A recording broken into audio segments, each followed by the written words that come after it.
Let's move a little bit more. Hello, everyone. Hey, how you doing? Good evening from India. This is Chiteshri, tuning in from New Delhi as usual. Today we have with us Joshua and Sarah, who are at London at Middlesex University.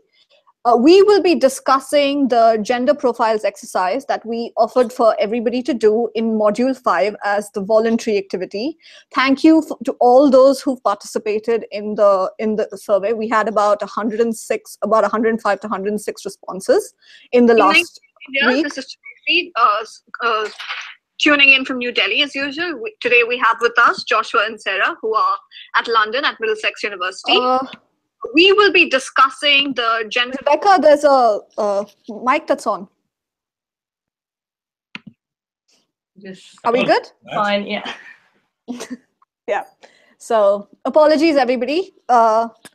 We already have a question that has come in live, and that is from Dominique. But before we start, I just wanted to turn it over to you, Sarah, for us to tell us your thoughts on why we had this gender profiles exercise and what we hoped as a course team to actually gain from and share in terms of perspectives with our student body. I think the idea behind this was very much to try and get to know the student body a little bit more, as much as anything. And also because this is the actual second time we've run the MOOC and the second time we've done the quiz. And at that time, the world was very polarized in terms of how gender was being perceived. And so we had one group of people that were becoming more liberal, we could say, but at the same time we had a bit of a backlash going on. It was during the Trump run for presidency and all that was going on there. So we decided it'd be interesting to have this profile quiz to see what our student body was like, and then to use it to have a discussion around, to provoke further discussion from the answers. That was the idea behind it. And so when I've been looking at the data, and forgive me if I'm picking up bits of paper during today's, when I've been looking at the data, what I've been looking for is those areas where we've got disagreement rather than those areas where we've got agreement, because I think they're the more interesting areas. And the main idea was, yes, just to see what people thought, and to get an idea around that, and then to provoke some discussion around that. Wonderful. I think one that stood out to me, just give me a second, I'm actually trying to access the data out here. I can start with some of the things that stood out. Yes, please. Yes, please. Okay, so I mean, if we start from a general level, and one of the first things that we talked about, and actually this is quite fun because I've looked at the data, but Joshua hasn't. So I'm going to tell him some of the findings and we can watch live. I'm supposed to be his reaction to this. So Please don't shock me. I know he loads of fun on this one. So if we go back to the idea of rights, and right at the beginning we talked the hierarchy of rights and indivisibility and all of those issues around that. And a few of the questions were around economic needs and the need to fulfill those, right to food and water, ahead of a number of other rights. And we have some disagreement there. So, for example, we had, in terms of economic needs compared to the freedom of speech, about 40% of people said it was more important economic needs than freedom of speech. About 46% said economic needs more important than sexual rights. But then what was interesting, 30% said the economic needs were more important than reproductive health. So we have reproductive health.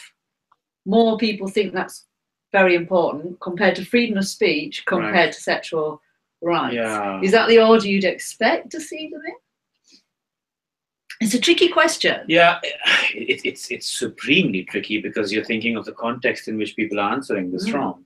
If you live in a developing country with a vast amount of poor, you're likely to always privilege economic need above everything else. If you live in a developed country where you can more or less take economic need for granted, it doesn't pertain to you. So you'd always. So I think that would be the first and biggest caveat to any assessment, and I would need to understand the context of the statements. In terms of the hierarchy on freedom of expression, reproductive rights, and sexual rights.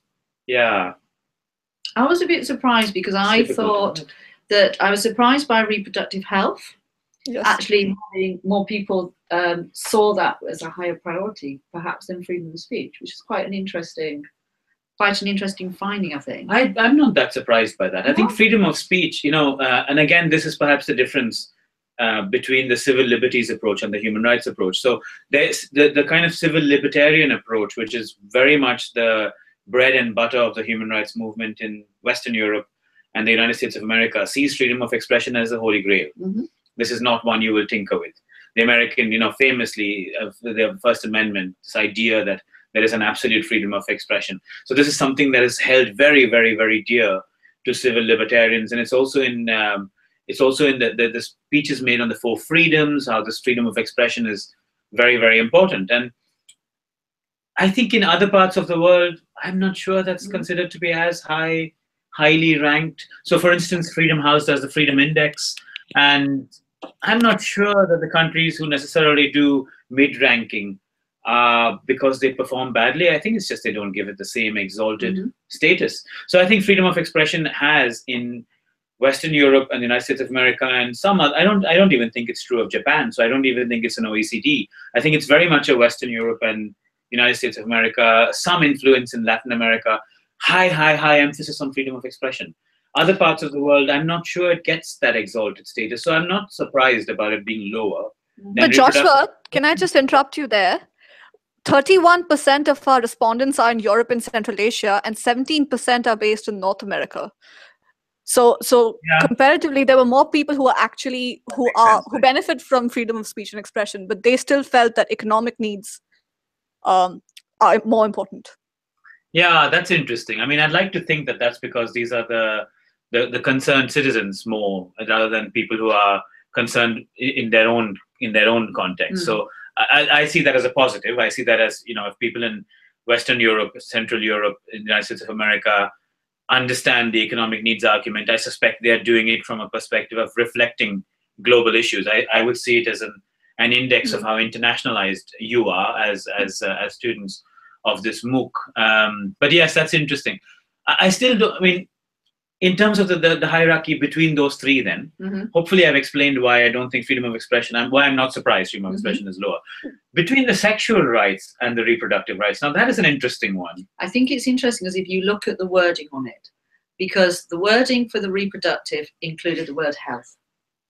And for me, I think that has The health trumps everything else. So it's the idea, and remember when we think about the SDGs, the original SDGs, the illustrative goals, had sexual and reproductive health and rights. Yeah. During the negotiations, that got negotiated away and decoupled, and we had sexual and reproductive health and reproductive rights. Yeah. And that was more acceptable. So for me, the idea then sexual rights has the biggest number of people saying it's not as important. Yeah. But reproductive health, that has the smallest. And I think it's because of the health issue if you actually look at the wording. It might also be with this kind of time-honed classic of what you are versus what you do. That sexual rights might be what you do, and so they get less airtime than sexual health, which is who you are. So there's often this dichotomy in how the language is framed that leads some people to prioritize one over the other. I think it's interesting as well because one of the one branch of the women's movement or the feminist movement actually said that it's okay to decouple them because if you have reproductive health, you're more likely to get action on it than if you use the term rights. Absolutely. Because it's more a need. Yeah. So I'm interested to see how that might be actually coming through when we're looking at these results as well. These debates, these wider debates, we can actually see here, can't we? Around the hierarchy, around the wording we use is actually quite important in terms of how people react to that. And Sarah, don't you think a gender factor also played into that? Because we had 64% of the respondents were women. So I think there was a certain amount of empathy in understanding that reproductive health is definitely a very, very important factor in our lives. But are the women among our students self-selecting to do the profile? Would that be the case, or is that just the general demographic of our body? I genuinely wouldn't know, Joshua. We'd have to put the two data sets to have a look and see. Well, that's for you social scientists to do. Thank you, Joshua. And it's my list. But on some of the other questions, I have tried to have a look, and I will be looking over here at this side when I'm talking about this. Some of the other questions I have tried to have a look and see if it was a gender difference along the lines of those. Because another finding that really struck me was when we look at the question on the right to bodily integrity, and that 98% of people agreed that we have the right to. But we don't have the right to bodily integrity. So normally I'd look to compare that with the right to seek an abortion. Right. And I think last year we had some differences around the abortion. But here we've got a very high percentage of people agreeing women should have the right to seek abortion. 85% I have here, which is actually very high when we think about it, in terms of the fact that abortion is such a contentious issue across the globe. Yeah.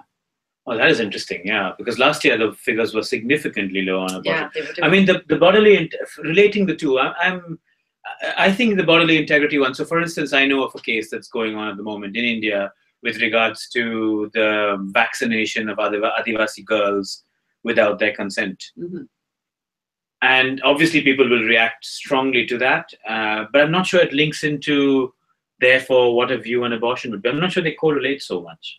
I think the issue here is when the women's movement have been trying to seek a right that they can relate to abortion, because if abortion isn't enshrined as a right, nor is non-abortion enshrined as a right. So the right to life of the fetus is not a right, nor is the right to abortion a right, and therefore they've sought to use the bodily integrity as a means, a mechanism. Yeah. But the problem with it is, of course, many people don't understand what it means.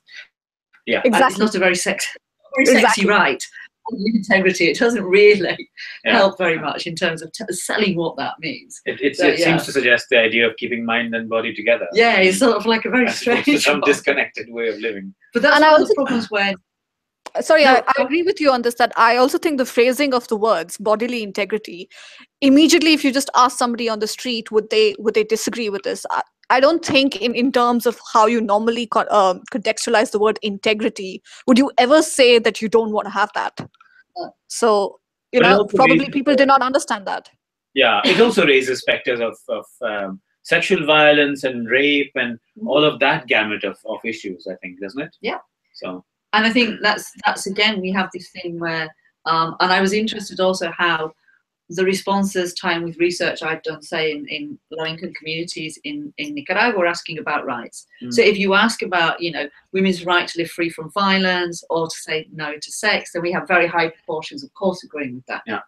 But then if we start looking at the scale coming down and calling someone fat or ugly is not violence, 12% of the sample agreed that was not violence. Continually calling someone fat and ugly and stupid.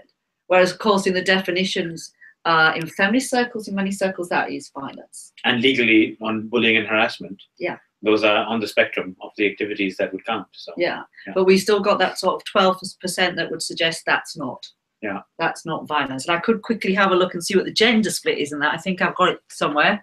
Forgive me while I have a quick look. Do I have this one on?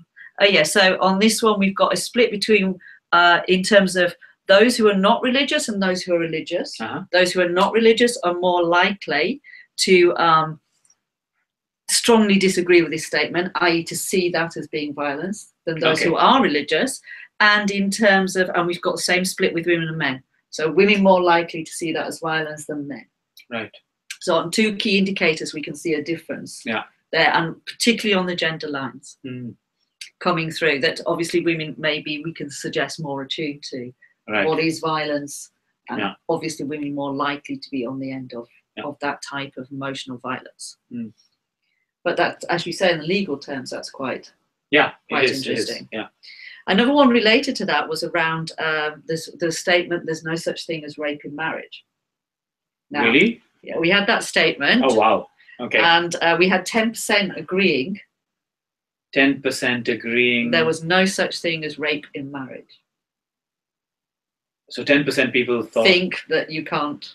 Right. Okay. That if you force someone to have sex that you're married to, then that's not rape. Oh, that's worrying. And Rebecca, Sarah, I wanted to know if Rebecca actually shared this, that the question that is quite related to it, which is that a woman must always have sex when a man, and her husband asked her to do that. There were two similar questions. Did we see a similarity in the data in that? I'm just trying to find. Every woman has the right to say no to sexual intercourse, whatever the situation. If we look at that, then in terms of women responses, 88% of women strongly agreed, but only 70% of men strongly agreed on that. So 10% disagreed with that statement. Wow. Yeah. So I mean, I would be. I don't know if I necessarily would, but I would be interested to hear on what the justification from those 10% are in terms of this, because it seems to go to the heart of the very issue of the equal treatment of women and men. And it seems to defeat at a very fundamental level anything that either the gender movement or the human rights movement is trying to achieve in terms of equal respect and dignity. If one party, whatever the contractual relationship they are in any circumstance, whether it's men or women or the other way around or children, if one of the parties in a contract if a violence is being perpetrated, and I hope that there's at least agreement that rape is violence, but if a violence is being perpetrated by any individual, irrespective of the contractual basis between those two individuals, it is a violence. And I'm struggling to understand. I'm struggling to react. People don't. We had this. If we think about the conversation from last time when we were talking about the household and law not entering the household, and household relationships, people don't see. Although you can understand as marriage as being a contractual relationship, that's not how people generally see it. We don't think about it as a transaction. We think about it as love. And we think, no, I shouldn't do it like that. I have a partner. They'd be like, oh, love. But I think we're talking about violence here. Yeah, but yes, but then for some people, they see the woman as their property, and therefore. But then those people aren't accepting the fact that there are human rights. I agree. So I mean, human rights has to trump that at a very, very fundamental level, and I think that's not, in my worldview, that's not negotiable. So if you start negotiating that, then I'm not really sure what human rights are left on the table, because that means that you're at a very basic level, women and men aren't equal. And that means that everything you're talking about in the rights context then only pertains to 50% on a privileged basis of society. And But this is what feminists have been arguing for a long time as a problem with rights, because they're not coming back. They're not something that are actually then women can enjoy. Yeah. Their fundamental rights. Yeah, I mean, and to that extent, the law is trying to say, look, the law can't change the way in which these 10% or even 1%, the law can't change the minds of these people. And I don't mean to scapegoat anybody, but the law can't change anybody's mind. But what the law can do is act to protect and punish where that protection is failed. So this is, to put it in other terms, I guess political scientists say good fences make good neighbors. So you can't get two people on either side of a fence to conduct their views in loving, harmonious, progressive, liberal manner, right? You can't do that. That's a big project. But what you can do is when they're in the public space, and this is the difference between gender and the other issues, when they're in a public space, you can regulate their behavior. So you might dislike your neighbor tremendously, but if you spit, raise your hand, perpetrate any violence against that person, you know what? The law will get you. That's the idea. And I think the same applies in the private space to relations between men and women, that irrespective of whether you think this woman is your property, and hopefully education is the only thing that can change that, irrespective of whether you think that this woman is your property, how you behave towards that woman as an individual rights holder will have consequences if you fail to do it. Now, I know that's the theory, but I mean, the problem we've got with that is, again, we've had education campaigns across the globe around violence against women, and increasingly in countries we've got laws against violence against women. In my own research in Nicaragua, what we found is over time, when men are asked about violence, they say, oh yes, you shouldn't do it because there's a law against that now and you can go to prison. Now that fundamentally doesn't change the fact they'd like to do it. They're just saying, oh, you're in danger of going to prison if you do it. Yeah. So again, we've got that social norm remaining, even though the law is there. And in fact, you can get a backlash against the law because then, you know, it's, oh, well, if I even do this, women will send me to prison. And so you get, and you get all that sort of. And Sarah, don't you think this links directly with the question on consent, on actually understanding what consent means? Because we had a significant amount of people agreeing with the statement that some women, when they say no about wanting to have sex, they really mean yes. We had about 9.3% saying strongly that they agree with this statement. You obviously look at, okay. So there's a statement when women say no, they mean yes. If we look again, I think I've done this by. But hang on, this isn't additionally alarming because it's presumably the same 10% who believe rape is okay, right? It could be, exactly. But I wanted to use this. I'm just wondering whether it needs to be additionally alarming, or whether just the alarm that I already feel. I think you can just keep the alarm you've got. We've got, in terms of that, if we look at those who say, when they say no about wanting sex, they really mean yes. In terms of men, we've got about 40% of the male respondents suggested that was the case. Wow. They strongly agree with that. Whoa. Compared to only 8% of the female respondents. I'm speechless. That actually hits exactly in terms of the gendered perspective on consent, doesn't it? Yeah, I'm looking at the data here in front of me, and yes. And who gets to arbitrate this decision as to whether or not it is a yes or a no then? Well, obviously the men in general. Because also, if we go to, sometimes difficult to tell the difference between flirting and harassment, which is another one. We get, here we've got 56% of men agree that it's difficult to tell whether it's flirting or harassment.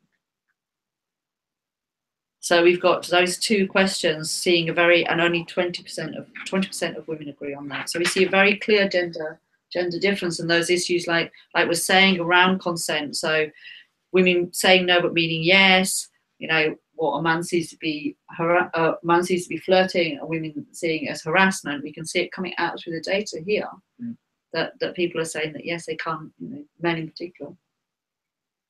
I find it distressing. Sarah and Joshua, my apologies. I just wanted to interrupt you because we have a very interesting comment that's come in the live chat. And this is a question from Jay, and she says that regarding the questions that it's important for young men and women to experience sexual relations before they marry, seemed to question about sex before marriage being right or wrong. But she's wanting, they want to know the question in terms of people whose identity is asexual and may want to marry but find sexual relations before marriage not to be important. And therefore, what was the intended meaning behind these two questions? That's an interesting question. That wasn't the thinking about it. The thinking behind the question was around sexual double standards. And that in general, it's expected that men will have had sexual relations before marriage to get experience, and women will be virgins on marriage. So it was the idea of, last year we only had men should have sexual experience, women should be virgins. So this year we included men should have sexual experience, women should have sexual experience, and the virgin question to try and get at that. So that's and when I haven't got the data with me, but remember off the top of my head, there wasn't much difference in the response between the women should have had a sexual experience and the men should have had a sexual experience. I think we didn't see a massive difference. Right. So suggesting perhaps, but then again, we've got 60% of the respondents are women, which might influence then what response we get to those questions. Yeah. But yes, that was the thinking behind it. But it's a very good point that's just been made. Yes. Very good. So how would it pertain in that question? How would you frame a question then in the context of gender neutral identities or asexual identities? I mean it's not so much gender neutral, is it? It's the asexual, which is different, because gender fluidity or binary or non-binary, whatever, you may still want to have sexual relations, but those people who don't, then that'd be a very different issue. Yeah, because the assumption, it's a good question because the assumption behind it was that in essence, the assumption is that all young people would like to have sexual relations, which obviously is an assumption that I need to challenge on my part. So thank you for that. Yes, I realized too that in fact, in my awareness about sexual minorities, I do not know anything, in fact, on asexual identities, and that's something that I've not read any literature or even understood. And I think that seems to represent most of the people who I've interacted with when this question came up. So thank you so much, and it's put us This on is a that thought. But this is a reflection of the taboos around these discussions in society and the extent to which society is so polarized that essentially we have been deprived of people who haven't had these experiences have been deprived from even learning about it and understanding it. And I think that's one of those areas where I certainly feel I need to understand a lot more before I can formulate any views on it. But it's very hard to get that discussion in a public realm because the taboos against these things are so high that itself means that it's not going to come into the public realm. So we can't even get educated if we want to get educated with it, and that's the real challenge. So. Absolutely. Sarah, I wanted to ask you, actually, we had a couple of questions, I think, in this year's survey, which actually discussed, suppose if a parent had to accept their child identifying themselves as gay or gender neutral or transitioning. And I wanted to know, why did we have those questions, and what did you think of the responses that came from there? I think the reason we had those questions was a direct response to some of the conversations we've had in these hangouts about people raising issues around trans and non-binary. I think it's become much more of an issue this year than last year, and therefore we wanted to put some questions on to reflect that, to get some idea around what people were thinking around that. The wording of it was actually, I should acknowledge my former PhD student, Dr. Lisa Overton, because me and her sat and played around with the questions one evening to try and work out best to ask these questions. And the answers to it, I think it was interesting because one was around supporting a same-sex relationship, and one was around supporting a child transitioning. Okay. And I guess I'd expected that we'd have quite a large difference between the two, and people would be more likely to say they could support a child in a same-sex relationship, and less likely to say they're transitioning. As it stands, there's not such a big difference between the two. Okay. I think it's about 12% said they would not feel able to support a child in a same-sex relationship, and about 18% said 18, okay. Which is not that. It's not that high. No. I was actually quite surprised by that. I expected quite a larger difference than that. I would have expected. I mean, partly I'm still stunned by the rape issue, but I mean, judging by that, I would have expected a much. I mean, I actually see sense of hope in those responses. That doesn't mean that it's not alarming that nearly a fifth wouldn't support a child to essentially be themselves. I was wondering if it was because we framed it in the context of somebody being a parent and always wanting to support their child. Do you think that would have influenced their response? Yeah, I think we were trying to make it so. One of these things around doing questionnaire like this, it's very tricky, because it's very tricky to think how to word a question, because of course your wording can lead people to a certain answer. So we could have put it a particular way and then forced everyone into saying no, I wouldn't accept that. So we were trying to come up with something that would personalize it as well. But so I have to say, I like being the frame. A parent. Yeah, I like that framing of the question, because I mean, the question in a sense assumes you want to be supportive for a start, and assumes that the role of a parent is to support rather than to correct, to guide, to convince, to persuade against. So I think that I like the framing of that question, because as a parent, I would say that yes, the challenge is to support. And you think I think this is one of the guises, I hope, of modernity, that we understand much more that the role of a parent is to support and not to tell, and not to demand, and not to persuade, and with the various different hues of persuasion all the way up to compelling, So also, if you're thinking of someone else and you're embracing another, and especially somebody who is in your care and somebody you really want to consider as part of your life, perhaps you would actually accept something that you otherwise, your personal beliefs don't allow you to accept, because that trounces everything else. And I think that's I really like the way those questions are framed, Sarah, actually. I like it there, But I think also that does come out, because if we think some of the more general questions around women should be allowed to have chest surgery, for example, or the use of public toilets, we see much higher proportions disagreeing with that. So when it's like not someone, your child, then we can see again in the responses to the answers to the questions that people are more likely to say, no, I don't agree with that. But when you say, would you support your own child, then it's like, well, yes. So that, and I think what's very interesting about that as well is, obviously it's about the nurturing sense, but some programs that try and influence social norms, and as we've talked about before, social norms are really important to change in order to bring change. Some of those programs that try and support social norms have tried to use, say, TV programs and radio programs and figures in that the audience become close to, identify with, become emphasized with, and that can help change social norms in the same way, thinking, if this was my child, what would I do? Then getting close to a TV character has been shown that can actually help push that so that people make that relationship and then think in a different way because it's someone close to them. Otherwise they might not, they see often in an abstract way, because if they have these views, they don't seek out trans people, for example. So having that on your TV screen helps bring it into your home and help you know those people and therefore change. But Sarah, while we're on the topic of thinking in terms of a child and thinking in terms of what we see at home and on the TV screen, we did have some very interesting questions about children in this survey. And I was really touched by, just surprised at the response on smacking a child. We had a question about actually disciplining a child, smacking a child. And I think that's something that in this South Asian context, and I think what we see in terms of modern understanding on what children's behavior is supposed to be, I thought I saw a distinct cultural context in the responses to that. But I just wanted to hear your perspective in terms of... I don't have the data in hand. Could you just tell me the... Hang on, I'll just tell you.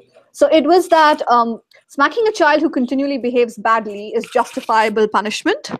We had 42% and 38% disagreeing with that, but we had 14% and 5.6% strongly agreeing with that.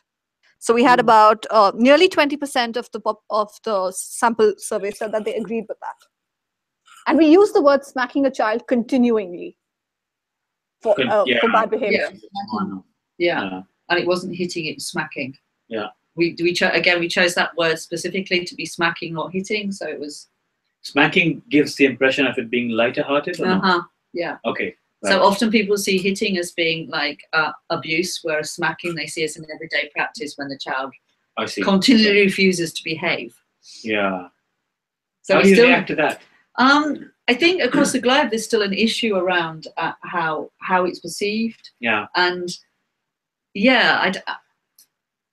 what would you feel on that? Well, I think we're in the realms of the big culture and human rights argument here, and I think this is where many issues on human rights start getting muddied. And I know FGM is another one that sometimes falls wrongly into this category. But essentially, this is this area where people, it's not just the public-private. It's not just now it's a closed door. This is my house. I, as a dominant figure, the big man, can do what I want to. It's not even just that. It's the fact that now it's we, behind many closed doors, collectively as a community, believe this is the way to go. And I think at the root of it still is the same idea that we talked about in the context of gender. If you are seeing the child as a cog in a wheel of a society that you have the right to determine which way that wheel rolls, then you're seeing them as a property in some sense too. And if you're seeing them as individuals, and you understand that this is an individual with rights and with aspirations and goals, yes, maybe less well educated, and maybe there's a role for the elders. So unlike in a gender context, in a child context, there is a role for education. I think it's a hope. I mean, I do genuinely believe that this is a modernity symptom. That essentially, the more and more we understand about children, child psychology, the more and more we understand about the science that informs these things, these mores will be challenged. And I see that also in evidence with regards to attitudes towards same-sex marriage. I see it in attitudes towards trans. Yes, when we had a limited view of the world, and we had a particular understanding of the world. And our religious books, unfortunately, reflect that time period when they were formulated, written, revealed, whatever it is you want to believe in. And it reflects that time period. And at that time period, there were very gendered roles. And those roles were constructed by men in a patriarchal society, and religion reflected those particular roles. So, but as we've understood more and more, and as science has pushed those boundaries, and as you've asked those questions about, but why is it that women can't fly a plane? And why is it that women can't be doctors? I understand that back in the year dot, when the dinosaurs were roaming the earth and you needed a big, strong man to confront them, and maybe women weren't as big and strong at the time, and again, we don't have data on that, maybe that held through, but really pulling that strand from ancient history back into why a woman can't be a doctor today. So I think partly we've got to that, not quickly enough, in my opinion, obviously, but partly we've got to that. So I think that has changed it. And I think where we are getting to now is we're changing the idea away from sexual preference to sexual orientation, a major shift. So before it was, you're gay, you like doing gay stuff. But don't do gay stuff. We as a society don't like you to be doing that stuff. Stop that behavior. As opposed to, this is who you are. Well, that's a different thing. You can't do anything about it. So I think as the science catches up with it, we will understand and realize eventually, and I believe that as an optimist, I guess, I believe that we will understand that children are individuals already, that we have a nurturing responsibility towards them, but we don't have duty is the wrong word. We don't have the right to compel those behaviors. And I think that I like to think that maybe you'll tell me that I'm wrong, and maybe I'll be proved to be wrong, but I would like to believe that this is a facet of modernity and understanding. And as people appreciate more, they're less likely to see smacking as in any way justifiable. Just a bit of data to contextualize what you've just said. Are you going to contradict everything I said? Well, I'm just going to say that when we look at the question, there's no such thing as sexual rights, only sexual preferences, then we see actually quite a high proportion agreeing that their sexual preference is not rights. So on that one, we're not quite as moved forward as we could have been. Oh yeah, but if we look at children can't. But 10 years ago, if we'd asked the same question. But children can't make decisions. That was another question. In fact, Sarah, I wanted to ask you why we had that question, because I thought that would be something that you and Joshua would straight away disagree on, because Joshua would probably think in terms of a legal context where the age of a child is very, very important in actually determining rights, whereas on a social context, that the answer to that might be completely different. The reason we have this is nothing quite so well thought through and profound as that. I'm sorry about that. It's because you didn't show me the questions, that's why. All the data. Joshua, I can show you the data now. Should we watch Joshua's face read the data? I wouldn't make much of it, I'm telling you. In terms of that question, the reason it actually there was I actually use this on one of my questionnaires when I've been doing it in low-income households in Nicaragua, and we asked about different people making decisions. And we had the question on there, can children make decisions for themselves? And about 98% of the people, the adult people who responded, all said no. And it always struck me as really strong. And then we asked, well, at what age when can a child make a decision? And it was like when they get married or when they move out of my home. So it was very honest, and it was very clear. It was like, and we had a series of questions around who should make a decision about if a child stays in school, what they wear to school, if they go out with friends, and it was all parents. It was really strongly that. So I thought it'd be interesting to see whether that was a low-income settlement in Nicaragua issue, or whether that was actually a wider issue. No, it's pretty, well, it's not as high as 98%, but we still have a high proportion, around 40%, who think that children can't make decisions, which is quite an interesting one, because I don't think they're thinking in legal terms. No. They're thinking about children as in possibly young, very young children, and this idea that they can't know for themselves. I have to be honest, I expected that answer would be straight out that children cannot make decisions for themselves. I genuinely thought that this would be something where we clearly see that some categories would not be required, and very clearly, because probably I was thinking in terms of a legal perspective, but the age of a child, 7, 15, 16, 18, whatever be that, but below 18, you cannot expect a child to actually make these kind of decisions for themselves. So it really surprised me. This kind of relates a bit to the whether yes means yes, no means no, right? I mean, in the context of a child, I think you do have the right to question whether yes means yes in terms of a decision. And you say, well, hang on, are you sure? And you can engage in a conversation. And as a parent, I have said no many times, and I've said, no, you need to convince me as to why it is that you want to. My son, for instance, tries to make the argument almost every week that actually he learns nothing in school and that he's better off staying at home, and that I should educate him instead, and I should play football with him. And I play football with him outside, and I say, but I love my job. I want to also. So I try to explain it to him in the context of, I understand where you're coming from. This is where I'm coming from. And he says, but Dad, I learned nothing in school today. And then he tells me how terrible the food was. And he says, so I think left to his devices, he would construct his program, which didn't involve school. Now, he may well be right. Maybe school doesn't teach him anything. But again, the extent to which that right of him not going to school would then trump everybody else's right to do what they are doing, because then we'd have to stay at home with him. But I think that doesn't negate, okay, you're saying he can't make the final decision, but you having the conversation is part of the decision-making process. Oh, yes. Which is very different from just assuming that children, there's no point talking to them. Yeah. They should be seen, not heard, type of old school notion behind it. So for me, walking through a decision-making process is part of making a decision. True, but if as a parent, you know what the answer is. I know what the answer. I may have to construct it in 25 different ways, and I do this for a living, so I can. But essentially, I am going to win on that one, or he's going to become old enough for the question not to matter anymore. So, but I think on the decision-making thing, if we go back to the gender again from my own research, when I've talked to people about how they make decisions, they say, oh, it's joint decisions. And then you ask, well, how's the joint decision made? And I remember one woman said to me, well, he tells me what he's going to do and I do it. And I'm like, okay, that to me isn't joint decision making. Yeah. But the idea he told me what I was going to do. So again, this whole thing about the decision making could have been read differently by different people, because we do understand it we're bounded by our own experiences. So he feels better because at least he's had the conversation with you. Yeah. So then we're allowed to do that. The concept, I think Cahill Doyle speaks about it in one of the chapters, free prior informed consent. Now, he talks about that in the context of multinational corporations and indigenous peoples. But I think there's a lot of strands there that echo in here. So, I want my son to understand, and this is a I don't want to take that as a particular egregious example, but I want him to be free to express what his view is. And that is important, because I don't want him to feel compelled to do something. And I think he has a right to ask those questions and even demand answers to it. I want it to be prior. So, in the sense that it's not going to be, oh, I didn't go to school today, this is why I didn't do it.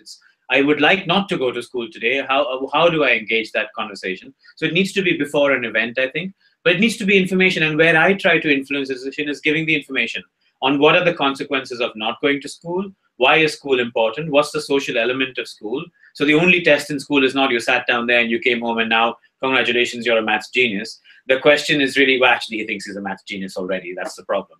But I think the question is much more, what else can you get? So why school?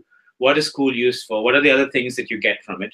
And then, of course, his consent. So in the end, we have to come to some kind of grudging on his part acceptance that, yes, he has to go to school. Now, hopefully you'll be relieved on my behalf to know that this doesn't happen every day, but it happens about twice a month.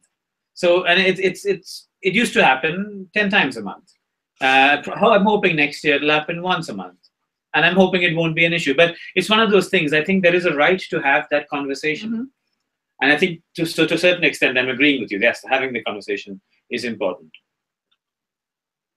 While we're on the topic of starting very young, we had a couple of very interesting questions about what boys should wear, what boys should behave, and how girls should behave. Could we touch on those questions? There was a lovely question about boys should be able to wear pink and not be judged for that. Lots of people thought boys should be able to wear pink, which is really interesting to me, because I think it was something like 90% thought boys should be able to wear pink. Massive majority. And that, if you contrast that with children can't make their own decisions, then I think you've got a bit of contradiction going there. Again, it's this idea that presumably those boys have decided for themselves they want to wear pink. Yet on the other hand, we think children can't make decisions. Yeah. So with some of the questions, they were designed to sort of try and test the contradictions. Yes. Yeah. So in theory, boys should be able to wear pink, as long as it's not my boy. No, but it could mean. I could think well to be fair to people who answered that. I mean, when you say make decisions, they could be about very big decisions as opposed to what to wear. So people might say, well, on this issue, what to wear, yeah, whatever. On that issue, not going to school or hitting your neighbor, well, that's different. You can't make that decision.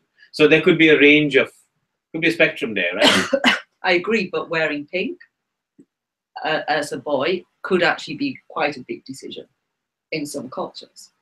In many cultures, it could be quite a big decision. So we've got these range of importance, but again, we're back to who determines what is important. Yeah. Because if you go out in pink in certain contexts as a boy, then that could be a very important decision to be made to actually do that. No, it's true. It does depend on the context. Yeah. So I think, I found it very interesting. It was great that so many people thought that, yes, that was actually fine, gender-neutral colours. And that's also important for the wider campaign. There's a big campaign around trying to move away from pink and blue, but girls and boys, and gender-neutral toys and all the rest of that. There's a massive campaign going on around that. Are you familiar with this? And somebody has said it to me. I've never been able to verify it, that the origins of it, the pink and the blue, were actually the other way around. I don't know. So I understand that, and this needs to be verified. So I'm giving you something that I haven't tested out. But I understand that actually it was the other way around. That boys were meant to be wearing pink because it was meant to be the color of valor in the Second World War, and blue was meant to be the color of peaceful girls. And somewhere along the line it got flipped. I don't know if anybody has information on that. I've heard it said to me. I don't know if this is something that was made up on the spot. That sounded very convincing to me at the time. I did mean to check that. I haven't checked it, but I would love to know the origin of that, the pink and the blue. And I just want to introduce an element that there might be a doubt about why it was introduced, where it came from. I understand it traces from World War II in Europe. So why a child in, downtown Sumatra is being tagged with this, oh, you're wearing pink, ha, ha, ha, tells you a lot about the transmission of cultures. I think, the notion of pink as being girls and girly is now, I think, pretty much ingrained. Exactly. If you think about marketing for older women, and I'm thinking about alcohol now, for example, pink wine, rosé wine, heavily marketed towards young women. Oh, so, they saw a market which was not being tapped, which was young women who they wanted to influence to drink more. So first of all, we had the alcohol pops of different colours, and then now rosé wine, heavily targeted towards young women. Right. So very much playing on that, making it look pretty girls pink market. So it's very ingrained within society and then reproduced, not just by social norms, but here by markets and businesses creating that. Right.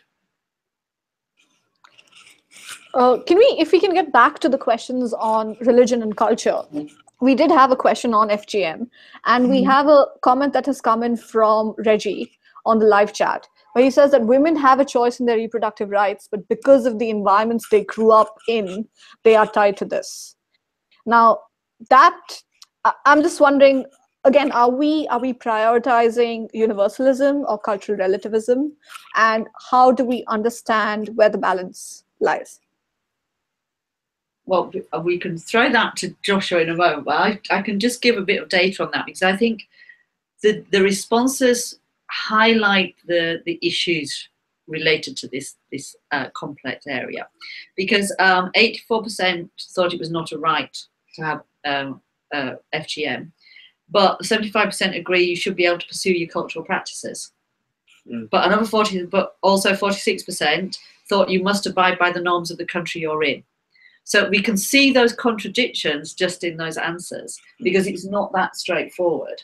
Because if you look at you must abide by the norms of the country you're in, then that could negate the fact you should be able to pursue your cultural practices, because it might be against the law in the country you're in. But then again, FGM was strongly against, yet that for some people is a cultural practice. So you've got all those contradictions playing out in the data and being seen in it. And that's not surprising, because it's a complex area. It does highlight those issues. No, I mean, it's a super complex area. I mean, first of all, just to clarify my view, and I always say this, FGM is not a cultural practice. It's a violence against women. You need to just understand the science behind it to understand that there's nothing cultural and everything to do with violence and domination by one gender over another. So that having been said, the cultural issue lies at the root of many of these discussions. And Chiteshwar, the way you put it was, is this universalist? I mean, I would just say the fundamental question that lies at the heart of this is whether there is a difference in terms of entitlement between men and women. So are you saying that there's a different entitlement? If there is, and if men and women are different, then you can argue this cultural aspect. And that's where I question it. Culture, the other thing about culture is culture has never been static. And I think we just need to keep highlighting that. Culture has never been static. Don't be put off and don't be fooled by somebody who tells you, you have to do it this way. It's in our culture. It was not in our culture to step on planes. It was not in our culture to work in finance. It was not in our culture to ride bicycles. It was not in our culture to talk on Skype in this way to random people you've never met before. It was not in our culture. Culture is not static. Any attempt to portray culture as static is an attempt to reify a paternalistic vision of culture from centuries ago that has been reinterpreted by vested interests and pulled out at every stage to prevent progress. Okay, I can't say that in any stronger terms than that. Now, people will tell you, oh, but it's in our religious books. Yes, because the religious books were framed in a time context at a time when we didn't have this awareness and acceptance. We do now. So that cultural issue, it comes up a lot in any human rights work, time and time again. And I think people are cowed down by this. People are, talked down to, oh, you can't do that. That's cultural. You can't do that. This is what we have always believed. Yes, you are saying that to me in a 21st century environment with your laptop in front of you and your iPhone in front of you. You are clothed while you do it. And you're eating some kind of thing that you have imported from some Japanese culture that is 8,000 miles away from you. And you're telling me culture is static. So I think we need to call these cultural arguments up every time. Yes. Actually, the wording for that, because while we're focusing on that, the term universalism was me specifically saying that because there's otherwise the notion that something which is Western or Eurocentric is pervasive in human rights and therefore it's spreading everywhere, and we're trying to homogenize human rights, and therefore there needs to be a little bit of specificity, there needs to be a little bit of relativism, which is understood. But I think in a topic such as FGM, there we seem to have an understanding that something which can be universally understood to be a form of violence. And so, but there are so many gray areas, Joshua, where it's a little hard to actually understand if this is something which can be universally applied, or is it something which would definitely, because that majority religion or group in a particular country is so politically strong, you would definitely be hesitating to say something like that at a public sphere. I understand the fear factor, and I'm not advocating everybody go out there and fight culture. I'd like you to do it, by the way, but I'm not necessarily advocating it. I do it on a regular enough basis, but with limited impact, I think, sometimes. But so you've got some data, I think. Yeah, I was just having a look at the question. To practice FGM is the right of those to whom it is a central cultural practice, was the phrase. And if we look at it by sex, then we get 73% of women strongly disagreeing, but only 59% of men strongly disagreeing. And more or less the same proportions disagree. So where the difference is they strongly disagree, and that men are more likely to agree with that statement than women are. So we can see a gender difference on that statement. And if we look at it and here I'm not looking out for any particular religion. What I did was recode the data for now just to say those who said they were not religious and those who named religion. So this is all religions, so either you're not or you named a religion. And here, those who strongly disagree to this statement, 88% not religious, or compared to 59% who are religious. So we can see on this statement, this FGM is a central cultural practice. Those who are less likely to agree with that are women and those who do not profess to having a religion. So we can see that gender and we can see that religious factor coming in as influencing this statement. Yeah, I mean, let me just put it this way. I think men's responses to the FGM question, I would really strongly encourage any man who has not understood the issue to look at the science behind it, of what it actually is, because I was shocked, and to look at what the effect of FGM really is. This is about preventing a woman from feeling sexual arousement more than anything else. This is about maintaining ownership over property. Now, don't tell me that's cultural, and don't tell me that comes from religion, because that doesn't, at the very heart of it, treat women and men equally. So just the idea of it, FGM as a cultural practice, I react. I have an allergic reaction to that, because I think there's, again, here is something that you need to understand more to understand why that statement is a problem. And I think that if you understand that, you will get some way to understanding what the motivation behind FGM really, really is, and what the impact of FGM really is. So I think, because women are the ones who are very often do the cutting. So this is not necessarily a gendered aspect to it, but we need to understand the science behind it. And I think for men who are often disconnected because it's not happening to their bodies from this, they equate it to male circumcision. Yes. And let us just say that male circumcision has been put out there, and of course this used to be called female circumcision. So I don't think that connection has been made. This is not the same thing. This is a violence against women. I'm not justifying for or against the male circumcision thing, by the way, because it doesn't seem to come with the same trappings of the problem. But this is not this does not equate. And I think many people still in there, because they haven't interrogated it, we're all as ignorant as what we are faced with. So I'm not accusing anybody of this. My favorite statement, I think I've said to you before, we are all ignorant, we're just ignorant about different things. So this is a chance not to be ignorant about this. I would try and encourage people to understand the science of what exactly this is and what the impact of it is. And I think if people did understand it, they would not make that mistake of equating it either consciously or subconsciously with circumcision. It's got nothing to do with that. This is a violence. So I think that's an important aspect to highlight on that particular discussion. But I'd like to think that what I'm talking about here is really getting to the heart of religion, culture, human rights. And I would like to just ask whether that tag of universalism, and I know why you use it, Chiteshri, and it's the correct tag to use, but this idea, when it's put out there as universalists, I know that in the part of the world that you and I come from, universalist means Western. It doesn't mean universalist. It means Western. And I've always problematized that use of that term, universalist, because there are some things that are Western, I call them Western. FGM, equal rights between women and men, protection of children, that's not universal in that moray. That's not Western in that moray. We've known that.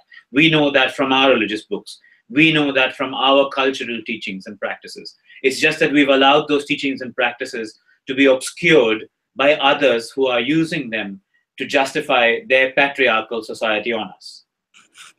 Understood. Because FGM is sorry, you got me energized on that. Well, on this one, just to sort of talk about this as well, though, if we look at abortion, which again is another issue that's very fundamental in terms of women's bodies and rights over women's bodies. If we look at the abortion question, every woman should have the right to seek an abortion. Of those who are not religious, 100% agreed. But what's interesting about those who proclaim some religion, and again, I'm not looking at the difference between the religions, 80% agreed to that. Now, that's quite interesting to me that would, for those who declare religion, would still see 80% on that. So we can see that there are shifts around going on in that. And of the women, and 72% strongly agreed of women and 54% of men. So again, we can see that gender, religious division, if we can use that word, along the lines of abortion also. So these practices which are played out on women's bodies and affect women's bodies, we see this division along those lines, because obviously women's bodies are these sites of patriarchal practice. Sarah and Joshua, we have a few minutes left. I wanted to actually end on this this wonderful question, which I think always we tend to end on this question a lot, which is that women's behavior, shame, and the politics of shame. We had a question which was, if a woman goes out in a revealing outfit and men make comments, she only has herself to blame. Sarah, I don't know if you have the data on that, but could you please share your comments on that? Can you give us the data? Do you have the data? Yes, I do. So it was, if a woman goes out in a revealing outfit and men make comments, she has herself to blame. We had 59% who strongly disagreed, 27% who disagreed, but we had about 8% who agreed and about 6% who agreed. So we have about 7 plus 7, like about 15% of the group that actually agreed with that. Yeah, I actually, when I looked at that data, the reason I don't have it to hand was I was actually quite pleased by that data. I was like, okay, that's probably I see that as a part of a cultural shift, that because I would have expected in many ways it to be higher than that, given the day-to-day basis that many women face around and the questions they're asked. For example, if they are sexually assaulted or goes to the police about rape, then it's about immediately the question is, well, what was she wearing? Yeah. So I was quite, so we got apologies phone for going my on. phone going off in the background. I have been very conscious. I think I switched it off the whole hour long and hoped it wouldn't ring. But the other, It has now. the other question on that, which I thought was interesting, I thought was an interesting question, was limiting women's mobility after dark can be justified if it's to protect her from harm. Now, I think this is quite a difficult question to respond to because it ties in with the revealing outfits. But this is one of these about women should stay in after dark to help protect themselves. And we can see here that if we look at women, about over 80% strongly disagree with this statement, but men about only 43% strongly disagree with this statement. So 80% of women don't think they should be kept inside for their own protection after dark, but we still have this pervasive idea amongst men that it's better if women stay in. And I think that links, it's quite interesting then to link that in now. We've got a shift in terms of revealing clothes, but we still got this notion that if you actually, go out, that's the same way in which I wanted to raise it, because I thought that we've been having so many discussions and the various campaigns, social media actually focusing on women's clothing has been something that's been on the focus. But we're looking at also mobility so that she has the right to work. And no matter what she works as, suppose if she has to work at night, and that should be, she should feel safe and protected. But somehow that direct link wasn't made. So I actually wanted to raise that in the context of these two together. Again, this is women's behavior, but perhaps maybe the context of it affected the responses. I Sarah, I remember, and just correct me if I'm wrong, but in the discussion of the framing of the SDGs, I know one of the indicators you were pushing very hard for inclusion was this walking in the dark, women feeling safe. That didn't make it, did it? No. Okay. Around the violence indicators, we really pushed for attitudinal indicators, how people saw it, and women and safety indicators, women feeling safe. Whereas the indicators we got are very much the other end, very much reporting cases. And we were really wanting at the end where, about how women feel and the attitudes of men and women towards violence. But as with data, what people argue, it's too difficult to measure that. Which, of course, we know it's not. We just don't need to have the political will and the money to actually go and do it.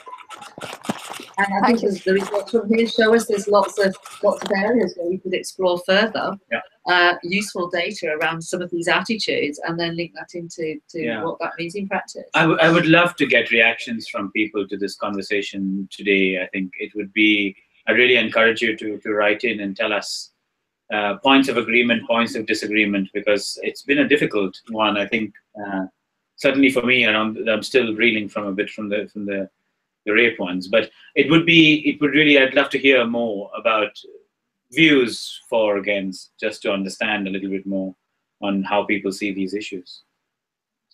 Yeah. Well, thank you so much, Joshua and Sarah. Can people still do the quiz? People can still do the quiz, yes.